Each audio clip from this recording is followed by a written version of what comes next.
मोदी जी ने एक काम किया है, दुनिया की सबसे बड़ी फेक न्यूज फैक्ट्री बनाई है और दुनिया की सबसे बड़ी व्हाट्सएप यूनिवर्सिटी भारत में स्थापित करी है और हर चरण चुंबक उसका सदस्य है। आपको मैं बताती हूं, उन्होंने आतंकवाद पर बात बोली। निकालिए अपने अपने फोन अभी, पिछले 2 हफ्तों में राजौरी में और पुंछ में आतंकवादी हमले में हमारे 5 जवान राजौरी में और 5 पुंछ में शहीद हुए। इस देश के प्रधानमंत्री के पास एक क्रिकेटर की उंगली टूट जाने पर ट्वीट करने का वक्त है, लेकिन एक वक्तव्य इस देश के गृह मंत्री का, इस देश के प्रधानमंत्री का हमारे 10 जाबाजों की शहादत पर नहीं आता। आपको क्या लगता है, आप आतंकवाद को स्वीकारेंगे नहीं, एक्सेप्ट नहीं करेंगे कि हमारे जाबाजों की शहादत हुई है तो वो बंद हो जाएगा? उन परिवारों से पूछिए, क्या उनको सम्मान और श्रद्धांजलि इस देश के प्रधानमंत्री को नहीं देनी चाहिए?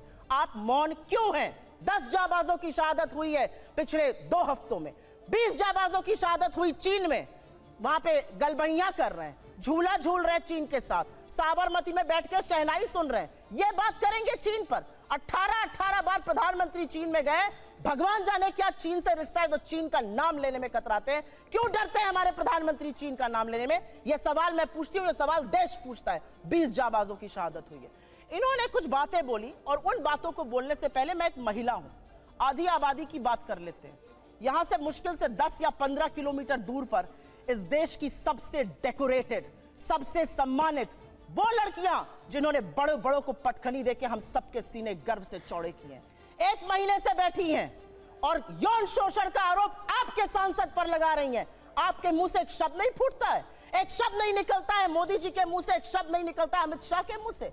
क्या ऐसी आपकी फंसी है बृजभूषण शरण सिंह से कि आप नहीं बोलते हैं? यह सवाल मैं एक महिला होने के नाते पूछती हूं, मैं एक महिला होने के नाते पूछती हूं। बिल्किस बानो के अपराधियों को किसने रिहा किया? क्योंकि वो मुसलमान थी तो आप बोलेंगे नहीं? अंकिता ठाकुर का जिसने कत्ल किया, जिसने उसको जिस्म फरोशी में ढकेला, वो आपके विधायक का बेटा था। आप क्यों चुप है? आपने वहां पर इमारत ही गिरा दी कि सबूत ही ना मिले। आपका विधायक दोषी पाया गया है हत्या और सामूहिक बलात्कार का, कुलदीप सिंह सेंगर। यह बात करेंगे महिला सुरक्षा पर? ये चूड़ियां भेजते थे प्रधानमंत्री को, आज इनके मुंह से एक शब्द नहीं फूटता।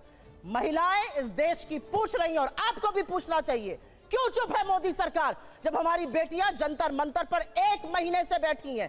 उन लड़कियों के आंसू देखकर, और आज की खबर फिर से मैं कोट कर रही हूं, एक समर कैंप होता था साक्षी मलिक बनने के लिए, तमाम लड़कियां वहां पर आवेदन देती थी। आज की स्थिति यह है कि बलात्कार और यौन शोषण की खबरों के बाद एक एप्लीकेशन नहीं आई है। ये इस देश की बेटियों के साथ ये कर रहे हैं, ये हमें पाठ पढ़ाएंगे। इन्होंने एक बहुत बड़ी बात बोली और वो बात बोलते बोलते पाकिस्तान पर चले गए। आज तक इस देश का यह न्याय था कि आज तक आईएसआई ने हमारी जमीन पर पैर नहीं रखा था। आईएसआई को पठानकोट बुलाकर आप निरीक्षण कराते हैं, लाहौर आप चले जाते हैं लपके हुए, भगवान जाने सेवई खाने या बिरयानी खाने, और सवाल हमसे आप पूछिएगा। आसिया अंद्राबी आपका चेहरा बनती है श्रीनगर में और सरहद पार जाके आतंकवादी गतिविधियों में शामिल है। आप एक दुर्दांत आतंकवादी को, यूसुफ को वहां पर टिकट देते हैं क्योंकि आपको अपनी सत्ता करनी है। ये कैसे लोग हैं? ये किस तरह के लोग हैं? ये जाबाजों की शहादत पर चुप रहेंगे, मणिपुर जलेगा ये चुप रहेंगे, ये प्रचार करते रहेंगे। इनको ये याद है कि इनको क्या क्या कहा गया। कर्नाटक जाकर क्या कहते थे साहब? मुझे फलाने ने ये कहा। कर्नाटक ने क्या कहा? कर्नाटक की जनता ने कहा मुद्दे है बेरोजगारी, मुद्दे है महंगाई और मुद्दा है भ्रष्टाचार। अगर उस पर बात होगी तो हम बात करेंगे, नहीं तो विपक्ष में बिठाने का आपको काम करेंगे। साहब हिमाचल गए थे, हार गए, कर्नाटक गए, हार गए, और ये विश्वगुरु बने फिरते हैं। इनकी बातें सुन लीजिए तो भारत शायद 1947 में ही आजाद हुआ हो, के बाद अब 2014 में आजाद हो गया हो। मेरा अपना मानना है कि कुछ बातें जब समझ में नहीं आती है उसको नहीं बार बार बोलना चाहिए। मैंने आपको एक बार पहले भी शो पे समझाया है। हम मैन्युफैक्चरिंग कर रहे हैं मोबाइल की, जी नहीं, हम मोबाइल फोन की असेंबली कर रहे हैं। हमारा जो इंपोर्ट का बिल बढ़ा है वो इसलिए बढ़ा है क्योंकि हम उतना पार्ट असेंबल कर रहे हैं, वैल्यू एडिशन नेगेटिव है। हमारा जो कार का एक्सपोर्ट का मार्केट था वो कम हो गया है। सच को स्वीकारिए साहब, तब आप सच का समाधान कर पाइएगा। बेरोजगारी नहीं है, महंगाई नहीं है, अडानी ने कोई महाघोटाला किया ही नहीं है, चीन है ही नहीं।